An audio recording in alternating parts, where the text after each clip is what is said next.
Hello?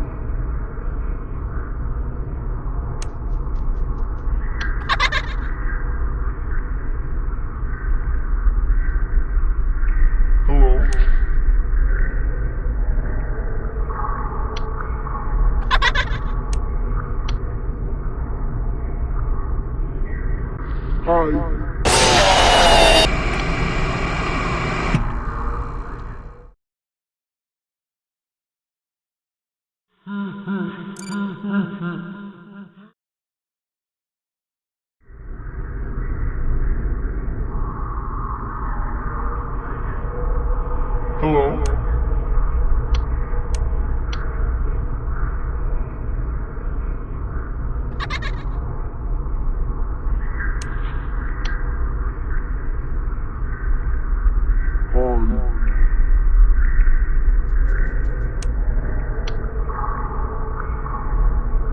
Hello?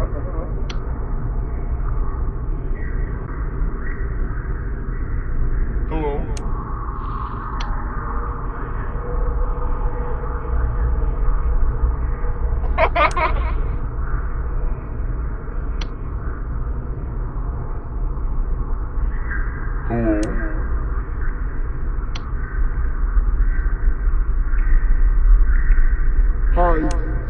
Hello?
Funtime Foxy is motion activated.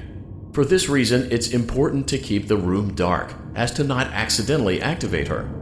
You have been provided with a flash beacon. Use it if you need to get your bearings and to ensure you don't bump into anything. However, use it as sparingly as possible. Proceed forward to reach the parts and service room.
Let's see how many pieces I can cut you into.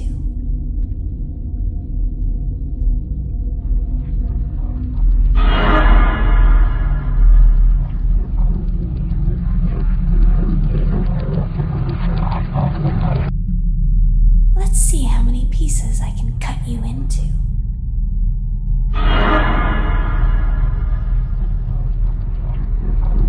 I guess you forgot about me.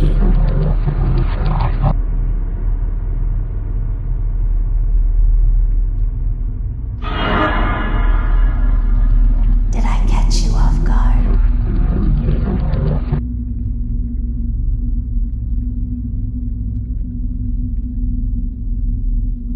Want to see the scooping room?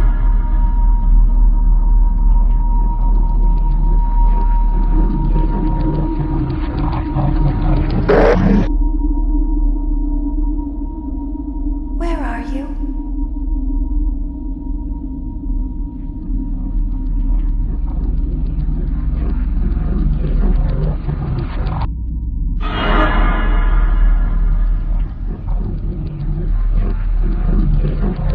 Want to see the scooping room?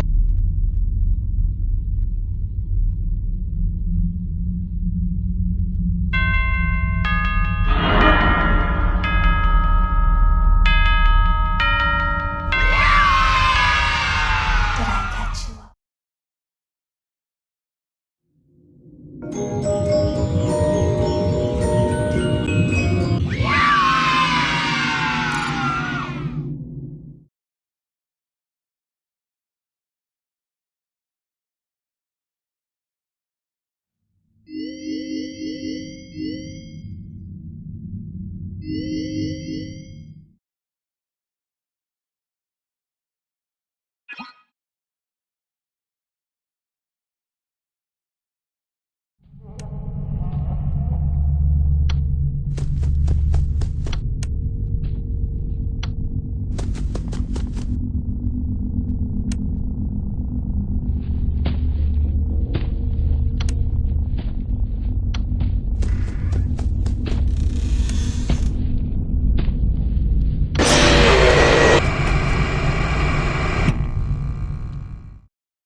Hello? Can you hear me? Don't exit this room, okay? This isn't a mistake. This room isn't a mistake. I had to hide these logs away from the core gameplay files, in a place that only a beta tester would look, and in a place where the files could be protected. I just really hope that the next development team finds this before the game is released to the public. This game has some kind of malicious code in it that we haven't been able to fully contain or even understand for that matter. We're over budget and out of time. But that's not the reason that we're shutting down. Listen, I have to keep this short so the file size will be small enough to fly under the radar. There are more. They may not be in order. I saw it for the first time today. There was a character I couldn't make out who it was, standing at the end of the hall. I thought it was just bugged out, so I made a note of it and kept playing.